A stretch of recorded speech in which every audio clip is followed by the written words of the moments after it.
Hello guys, welcome back to our channel. Please like, subscribe our channel. Now let us study about the last part of present tense, which is present perfect continuous tense. So exactly present perfect continuous tense होता क्या है? तो present मतलब होता है वर्तमान,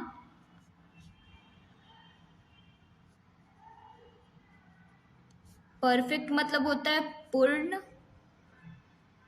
और continuous मतलब होता है जारी।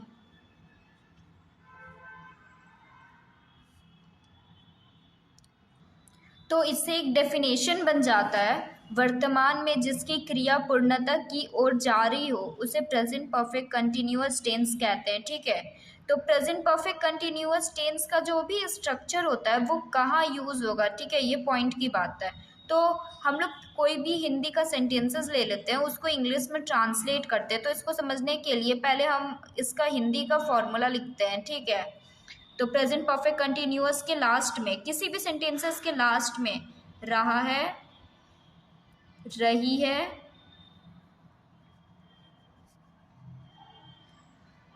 रहे हैं, प्लस में टाइम होगा तो ही हम लोग यूज करेंगे, अदरवाइज हम लोग यूज नहीं करेंगे। ठीक है, टाइमिंग, जैसे कि वह 10 घंटा से सो रही है तो 10 घंटा ये टाइमिंग है।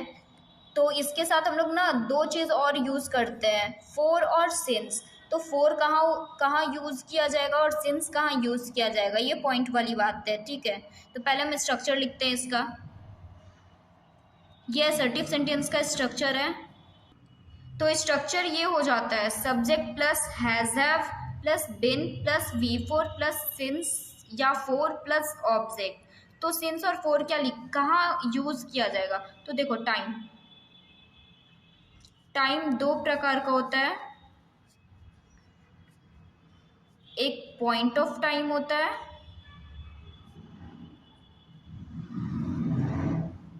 और एक पीरियड ऑफ टाइम होता है। जहाँ पे भी ऐसा फील हो कि वो निश्चित टाइम है, ठीक है, डेफिनिट टाइम है, तो वहाँ पे हम लोग हमेशा सिंस का यूज़ करेंगे। पॉइंट ऑफ टाइम में सिंस का यूज़ होता है और पीरियड ऑफ टाइम में फोर का यूज़ होता है, यानी कि अनिश्चित समय में हम लोग फोर का यूज़ करेंगे। ठीक है, तो एक सेंटेंस के हिसाब से हम लोग इसको समझते हैं। Let take one example to understand the present perfect continuous tense. ठीक है, तो मैंने एक एग्जाम्पल ले लिया, मैं सुबह से काम कर रहा हूँ। ठीक है, तो मैं आई हो जाएगा और सुबह से, यानी कि सुबह से पहले तो हम लोग ऑक्सिलरी वर्ब यूज़ करेंगे, यानी कि मतलब आई वी दे यू के साथ हमेशा हैव का यूज़ होगा और he she it name any name के साथ हमेशा हैज़ का यूज़ होगा। तो आई हैव बिन इसी इसी स्ट्रक्चर पे फॉलो होगा। आई हैव बिन, काम का वर्क होता है तो वी फोर हो जाएगा वर्किंग। वर्किंग वर्किंग के बाद सिंस का यूज करें कि फोर का यूज करें, ये यहाँ पे प्रॉब्लम क्रिएट करता है। तो ये एग्जैक्ट पॉइंट ऑफ टाइम है ना, तो यहाँ पे सिंस का यूज होगा। I have been working since morning.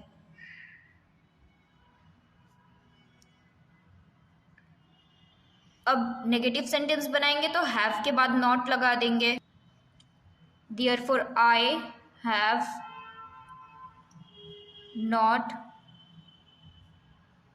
been working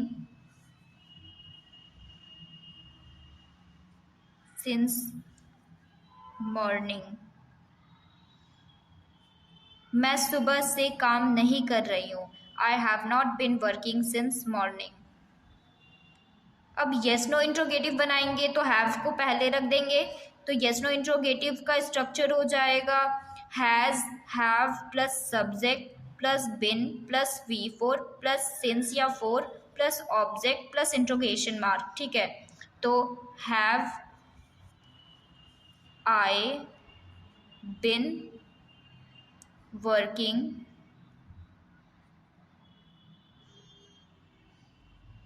since morning. Interrogation mark देना भूलेंगे नहीं। ठीक है, अब into negative, yes no into negative में क्या हो जाएगा, सब्जेक्ट के बाद, सब्जेक्ट के जस्ट बाद नॉट लगेगा। तो have I not been working since morning plus में इंट्रोगेशन मार्क।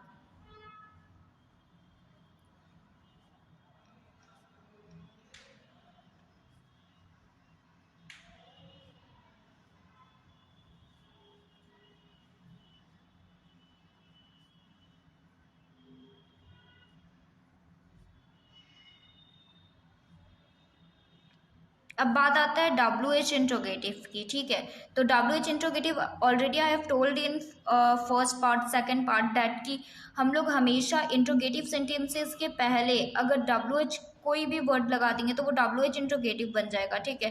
तो कोई भी WH वर्ड ले लेते हैं, जैसे कि वह मैं क्यों सुबह से काम कर रहा हूँ, मैं कहाँ सुबह से काम कर रहा हूँ, ठीक है। तो मैं कहाँ सुबह से काम कर रहा हूँ, तो कहाँ का वेयर हो जाता है, where have I been working since morning, मैं सुबह से कहाँ काम कर रहा हूँ, where have I been working since morning.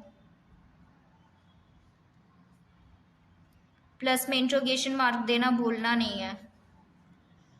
उसके बाद WH इंट्रोनेगेटिव में हो जाएगा, हमेशा सब्जेक्ट के बाद नॉट लग जाएगा, और इस इंट्रोगेटिव सेंटेंस यानी कि ये इंट्रोनेगेटिव सेंटेंस है ना, इसके पहले अगर कोई भी WH वर्ड लगा देंगे तो ये इंट्रोनेगेटिव सेंटेंस हो जाएगा।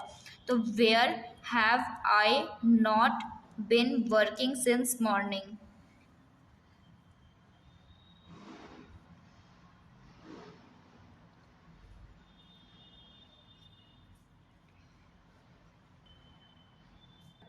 देयरफॉर सेंटेंसेस ऐसे ही बनेगा, मतलब इतना याद रखना है कि लास्ट में रहा है, रही है, रहे है प्लस टाइमिंग रहेगा तो ही ये स्ट्रक्चर हम लोग फॉलो करेंगे, अदरवाइज ये स्ट्रक्चर फॉलो नहीं करेंगे, ठीक है।